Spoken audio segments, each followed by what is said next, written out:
தீர்த்தாச்சு. அப்படி இருந்து மனசுக்குள்ள குழப்பம் வந்துருச்சு.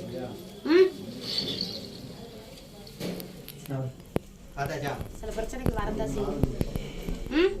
நான் சரி பண்ணி கொடுக்குறேன், புரியுதா இல்லையா? ஆனா உனக்குள்ளார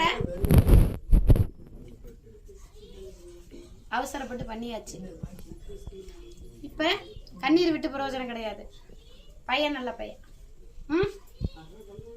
குடும்பம் பொண்ணை வச்சு வேடிக்கை கட்டிடுச்சு, பிள்ளைய வச்சு வேடிக்கை கட்டிடுச்சு. குடும்பத்தை பிரிக்க பார்க்குறாங்க. அவ்வளவு சீக்கிரம் விட மாட்டேன். இது நான் கொடுத்த உத்தரவு.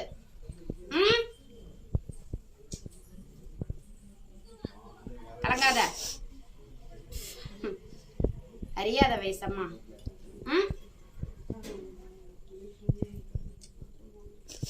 நீ அவளை நம்புறிய என்னமோ, அவளுக்கு எதிர்த்த ஒருத்தன் நிக்கிறான். சரியா? நீ அவங்கிட்ட போராடு. நீ கவலைப்படாத, அந்த வீட்டுக்கு வாரிசுன்னு ஒண்ணு வரும்.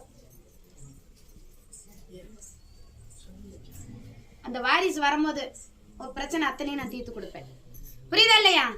நீ இந்த இடத்துக்கு உத்தரவு கேட்டு போனவ, அப்படி இருந்தும் என்ன பார்க்காம போனவ. கூட்டிட்டு வர இப்ப நான் சொல்றேன், குழந்தைக்கு நான் உத்தரவாதம். குடும்பம் தான் கொஞ்சம் சரியா? உன்னை நம்ப வச்சு கழுத்தறுத்தாச்சு, நம்பிட்ட ரொம்ப. அப்படி இருந்தும் உறவை பிரிக்க விட மாட்டேன் நான், சரியா? என் பிள்ளைக்கு நல்ல நல்ல சக்தி, அதுக்குண்டான வழியை நான் கொடுத்துருவேன். உருவாக்கி கொடுக்குறேன் பாரு, எப்படி ஒன்று வீட்டுக்கு வரும்னு பாரு. அந்த உருவாக்கத்துல எல்லாமே சரி வரும். குழந்தை நீ போயிட்டு வண்டி ஆட சரியில்லை, சரியா? என் தங்கச்சி மேல வீண் பலி வருது, அதுதான் சொல்றேன். நீ போயிட்டு வண்டி இடம் சரியில்லை. அந்த இடத்துல அது இல்லைன்னா இது நடந்திருக்காது, சரியா? புரியுதா இல்லையா? அந்த பழிக்கு நான் கொடுக்க மாட்டேன்.